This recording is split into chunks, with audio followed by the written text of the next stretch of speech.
अस्सलाम वालेकुम, मेरा नाम अवैस याकूब है और मैं फ़ैसलाबाद का रहने वाला हूँ, पर लेकिन अभी मैं लाहौर में रह रहा हूँ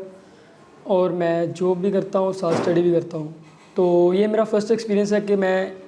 किसी भी पार्टी में हिस्सा बनना चाह रहा हूँ, मतलब मेरा इंटरेस्ट है किसी भी पार्टी में, क्योंकि इससे पहले मुझे पॉलिटिशियन का कोई आइडिया नहीं था। ये मेरे उस्ताद हैं सरताज, जिनकी बदौलत मैं आज यहाँ पे हूँ, क्योंकि मुझे पर्सनली ये मतलब पहली पार्टी है जो अच्छी लगी, क्योंकि इससे पहले मुझे पॉलिटिशियन ज़रा भी पसंद नहीं थी। क्योंकि मैं सिर्फ यही समझता था कि इनमें सिर्फ वही है, बहस करो, तकरीरें करो, जलसे करो, आओ और जाओ, खाओ उन्हें खिलाओ, बस मुझे पहले यही लगता था। पर लेकिन ये पार्टी मतलब कि मुझे पिछले 1 महीने से पता चला है इस पार्टी के बारे में अपने सर से, और मैंने काफ़ी कुछ जो मतलब कि सीखा है या उनसे सुना है इस पार्टी के बारे में, और मुझे अभी तक सब कुछ पॉजिटिव लगा है और मुझे उम्मीद है कि नेक्स्ट भी पॉजिटिव होगा, क्योंकि मैं आज ये सेशन मैंने ज्वाइन किया और यहाँ से मैंने काफ़ी कुछ मतलब सीखा कि ये इस पार्टी का मकसद क्या है। तो मुझे पार्टी